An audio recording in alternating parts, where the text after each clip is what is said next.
Hey guys, welcome to this new video.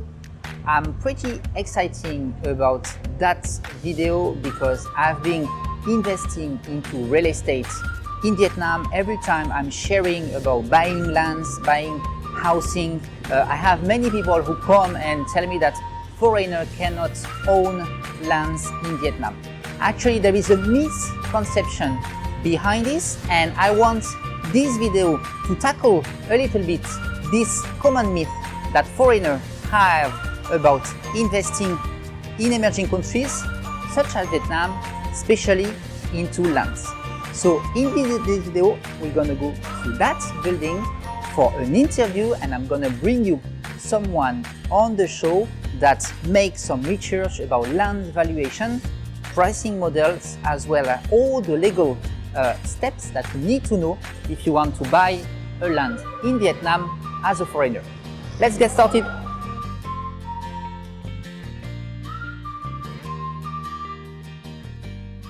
So here we are with Tracy. So Tracy is actually the BD manager of Homebase. So Homebase is providing home financing for expats and foreign investors who look to invest in Vietnam. And Tracy also have a good knowledge about lands, ownership, regulation, and how things work for foreigners. Yeah, thank you very much for have a talk today. So can you introduce yourself, Tracy? Okay. My name is Tracy, and I'm now head of sales and business development at Homebase, and really excited to share to our investor audience about what Homebase does. Also about the land investment or property investment in Vietnam. Yeah, so usually land is a very sensitive subject because obviously we are here in an emerging country, and there is also a lot of regulation and misconception from foreigners about acquiring lands. Can you tell us a little bit how lands work in all Southeast Asia, and especially in Vietnam? Okay, so I think that Vietnam's are quite similar to all countries in Southeast Asia. So the first land, the government own the land. You can have the land you right, but you are not owning the land. Okay.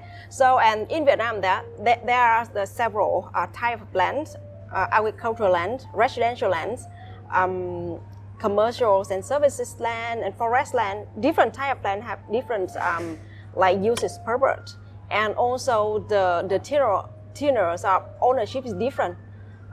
Roughly around 20 years to freehold, depend on different type of land. Yep. What about the growth market in general and the opportunities into buying lands in Vietnam? Okay, so in Vietnam, right, emerging countries, same as other countries in Southeast Asia. So to own the land or to acquire the land in commercial zone, residential zone, or maybe industrial zone, I think that's the huge potential for this market, because Vietnam still attract a lot of giant manufacturers in Vietnam, and also compared to Southeast Asia generally, Vietnam land price is still have huge potential to grow. So average during my investment experience, I made around 15 to 20% year over year the profit, the capital appreciation. So 15 to 20 to 40% profits for maybe normal lands, and then if you go to some areas like Phu Quoc or, for instance, Dalat, yeah, it should be double or crazy, triple. right? Yes. I used to invest in the vacations lands, farmlands and the second homes land, right? So it gave me double after 1 year, exactly 1 year. So it's the huge potential there. But the most important is you need to look at the city planning, the infrastructure that the government put in, and also the the trend in the social that they want to have. Maybe during the COVID situation, right? A lot of people who want to own the second homes or the vacation home, that to protect their family from the crowds. Okay, so now you mentioned a little bit about those valuation models. So basically, if you want to enter and value a land and know exactly what would be the best and the fair price to acquire a land, what are basically few criteria to evaluate the value of a land? Okay, so we have several mechanisms for property valuations. But the most common use is the direct comparison method and also the cash flow calculations. So when I go to look at the land, I will look at the size, the legal status, the locations. The location is really important. So location will create the traffic and all criteria after that, right? And also the infrastructure of the government, kind of city planning in that area for the next 5 years. So I will search all of those information or criteria when I go to the valuation term.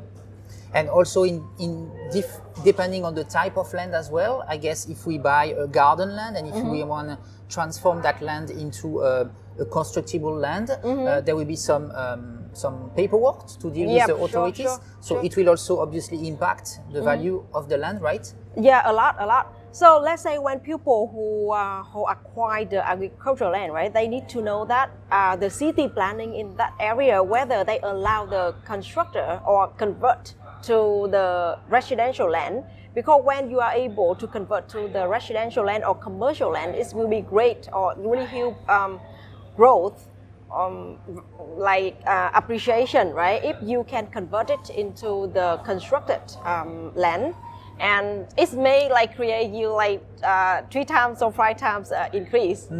Yeah. Okay, interesting, Tracy. And what about the sensitive question of owning land for foreigners in Vietnam? What are usually the two main solutions that foreigners have if they want to own the land? Okay. So far, right, in regulation, foreigner cannot own the land. Even Vietnamese, right, local, we only can have the land use right. So when the foreigner who want to own the land or use the land for 50 years, they have 2 options. One is set up the LLC, and 2 is using the nominee to hold the title in Vietnam. So a lot of companies or individual investors who now enter Vietnam and then they acquire land. However, to set up the LLC, there is several requirements for acquiring the land. First up is the business registration, the business plans approval, and also the capital charter. So for those things, you need to prove that your company will have the business plan to make the cash flow in this land. So that much depends on the investment term of the investor. So some of them, if they wish to invest in 1 to 3 years, short term or middle term from 3 to 5 years, so they could use the nominee. And if for long-term investment, over 10 years investment, they should go with the LLC setup. So there are pros and cons between those two terms for acquiring the land.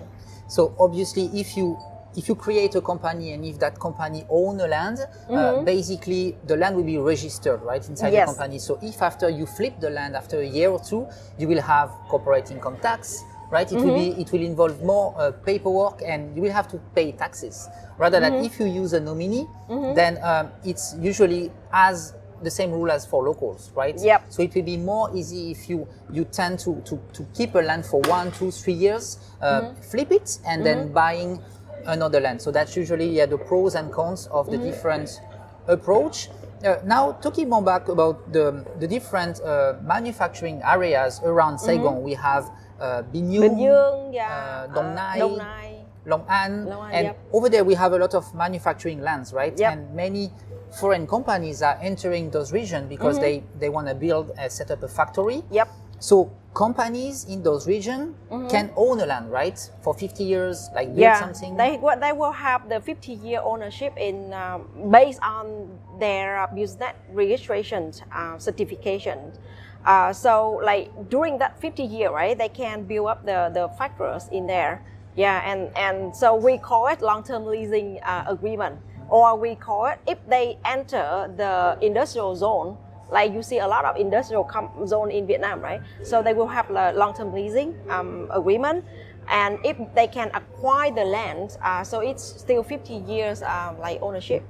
And so now, what happened after the 50 years? Because, because really great there question. is a lot of rumors. People are saying you now have to buy again the land, you lose the land. What's your thoughts about that? Okay, so in general, it much depends on the city planning. So if you acquire the agricultural land or industrial land, right? So if after 50 years, the city planning to take back the property, the land, to build up the public facilities like the park, the state hospital, the schools thing. So they will take it back and you get nothing. You get no compensation. However, during if after 50 years and the city planning still stays still, right? There's no change in that location. So you can do the renewal for that land. So technically you will apply for the renewal. You pay tax for the land use right, and you pay tax for the renewal paperwork. And in terms of amount of tax to renew that, can you give an idea? Let's say a land that worth like 25 billion, let's say 100K, what would be the amount of tax to renew that? Oh, so it depends on the type of property too. So let's say that's the agricultural land, and then your company is doing the agricultural business in that. So after that, the tax is very little. It's just around few percent, from 2 to 5% of land use, right? And by doing so, you also need to pay annual tax, which is certain really small amount based on the government tariff. Yeah, so on 50 years, you will have one time a renewal process that should be after 50 years. Yeah, after 50 years, you will have this extra step to do to renew your land ownership, and that it will be 50 more years extended, 50 right? more years. Yeah. So this is usually will be everywhere, but obviously in some regions, maybe some hot regions, you may also risk that the governments will take your land back and then use it for their own planning, right? Oh, I see. So in that condition, right? So as I mentioned earlier about 50-year ownership. However, during that, the government may have the city planning that they may take it back for the public facility. So in that case, let's say if you only use it for 20 years and you still have 30 years ahead, so the government will take it back and they will compensate you the rest of your ownership. Based on the market price or based on the negotiation price. Yeah, you're right, Tracy. So sometimes the government is taking back the land for their own planning of development of the city. Yep. And sometimes they also take a part of the land, right? I have some lands in the south of Vietnam, and then when they want to extend the road, they may take 1 meter, 2 meters, 3 meters to extend the road. Yeah, obviously. that's the public utilities thing, right? Yeah. And then they will compensate you, and then that's why usually at the beginning of your land, you never build anything, right? You always leave a few meters, maybe 5 meters. So you are sure that if one day the government is but that's create a huge potential of growth for you, because the entrance, the road width is really different, right? Yeah. So your property will benefit from the wider road. As an example, a few weeks ago, I visited my New West project to finalize the ownership paperwork. As you can see, this land is next to a QL type of road. So this is a national road between big cities in Vietnam. This land is located around 700 meters outside of the city in a semi-industrial area. There are a lot of small factories and big outlets selling heavy material. So this is very convenient if you want to rent it out to a warehouse or to a shop, because there is a lot of traffic and many people are passing by. This land is 9 meters wide and 50 meters long. So this is a total area of 450 square meters that is recognized on the SODO, which is the title of property. But in fact, in the beginning of the land, there is 10 meters that is reserved for the government for any public project, such as road expansion or building a pedestrian path. But here in Vietnam, people usually use it for parking, to put outdoor materials, or even to build a light structure for their own purpose, until the government wanna take it back. Depending on the region you wanna buy a land or invest, the best would always be to go with local or to rely on trustworthy brokers who can connect you directly with the local. I've experienced a few land projects by myself, and I've been sharing a lot on this YouTube channel on previous videos. So if you have any question about buying land in Vietnam, you can contact me and we can discuss further. So now, Tracy, what about some examples about lands in Vietnam? We mentioned about all these different valuation models, depending on the location, depending on the infrastructure planning, the development of the city, but as well of the neighborhood where we are buying the land. Can you mention some interesting example about the value of lands in Vietnam? Wow. So everyone here may knows about just like last week or last 2 weeks, the company they win the bidding of Thủ Thiêm. So the land plot, the price bidding was 100,000 per square meter. Oh my God, 100,000! Like it's shocking news for all of the investors in Vietnam. However, I think that everyone who jump into this real estate investment good know that Thủ Thiêm areas is kind of the CBD of Ho Chi Minh City, the heart of everything. So the location makes everything seem perfect for the cash flow calculation, for the rental yields, and also for the property capital appreciation. So when the people run the business there, they can easy to calculate from the traffic, from the foreigner expat community in that location, and to calculate the rental yields later. So to be honest, if you compare to the developed cities in Southeast Asia or maybe in the world, right? 100,000 US per square meter is acceptable for the CBD of big city. Yeah. Okay, yeah, so this crazy price of that land sold just 2 weeks ago, spread in all the news. Yeah. And what about other cities? Maybe, I don't know, in Dalat, price are also crazy? Yeah, really interesting, right? So it's just like 30 minutes away from the CBD. That is a lot of industrial zones that you can buy the industrial lands, commercial lands like in Bình Dương, in Đồng Nai and Long An, where you can build up the factories there. And the price per square meter is just around 1,500 to 2,500 per square meter. And that's really, really promising land price in the commercials or industrial zone, because in terms of the setting up the business, right? So everything you need to calculate. You calculate how much profit that 1 square meter can bring to your business. So when Vietnam attract a lot more factories, manufacturers, and also the really great brand name in the world come to Vietnam to set up the manufacturers, I think industrial land right now have the huge potential. Yeah. And furthermore, right, if 2 hours, 3 hours driving from Ho Chi Minh City, you can reach out to Vũng Tàu, Bà Rịa, Đà Lạt, Bảo Lộc, where there's a lot of farmland and also the vacation land is really appreciated over the last 2 years. A lot of investors who want to have the farmland or the second homes property, it's easy to have 3 hour, 4 hour accessibility by cars, and that also the proper type of land that we need to consider to invest in the short terms. The land there is very cheap, so you can buy it as let's say 1 meter, right? Just around $1 to $10 per square meter. But most of them is agricultural land, and if you need to look at the city planning, you need to see whether that can convert it to the constructed area or not.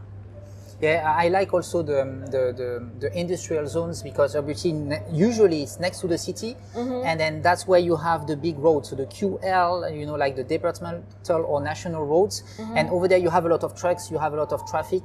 So factories or shops will look at those locations just because they wanna have a place where the trucks can easily go in, out, having the customer also directly reaching those areas.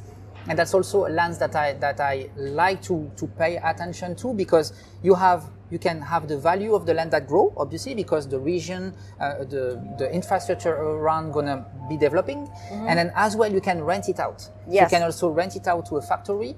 So let's say you can have monthly cash flow, and then you keep that land for a few years, and then after a few years you can really make kind of significant profits by owning that land and just let it be there. Yeah, that's a great plan, and also you can get the bank loan for that cash flow too.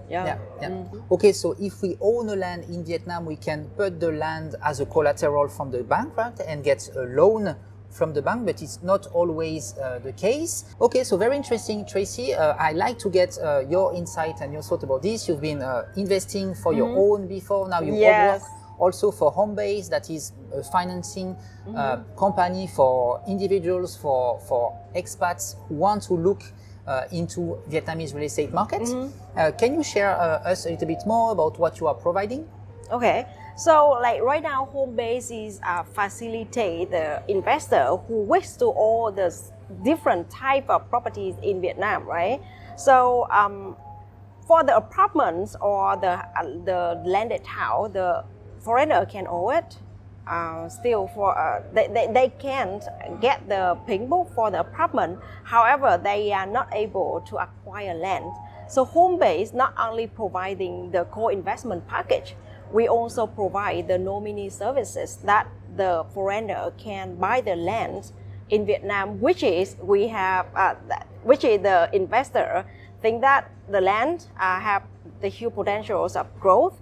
And also by our data, over the last 2 years, the land growth or the property appreciation in the rural, the suburban areas is really high, from like let's say 15% to 25% years over year. Yeah. Okay, interesting, Tracy. But you mentioned the term nominee.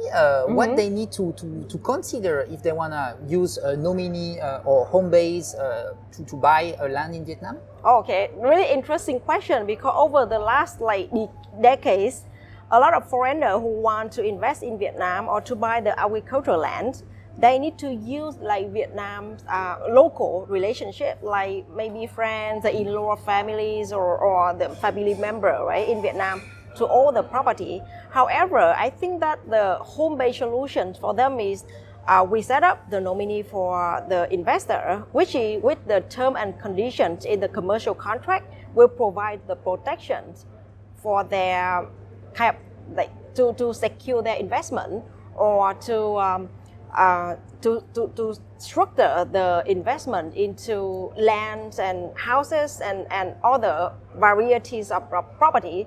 So those terms and conditions will protect their land use right or property investment term. So I think it's more transparent. It's more like scalability, and also it's allow a lot of people, investors who invest in land in Vietnam. So the things before, it's already happened, right? So now it's just like more secure, more transparent and consistent during the different type of properties.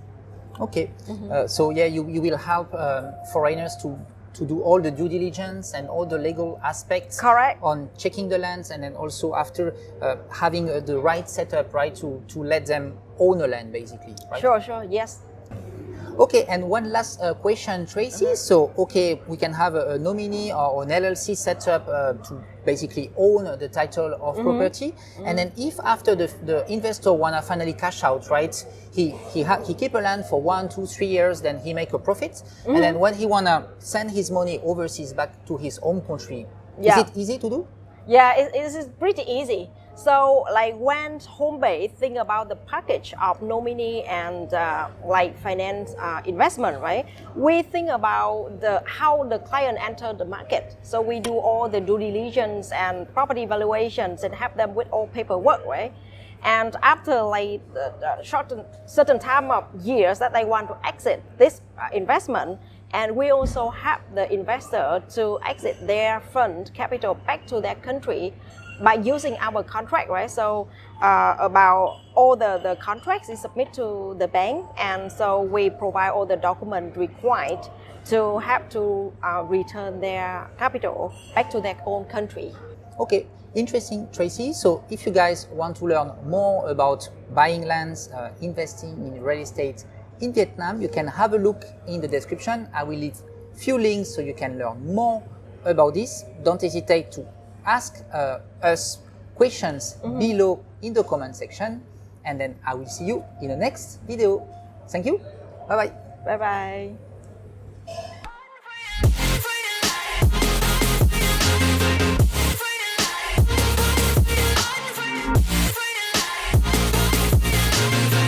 Down and I'ma get it right, dead on sight like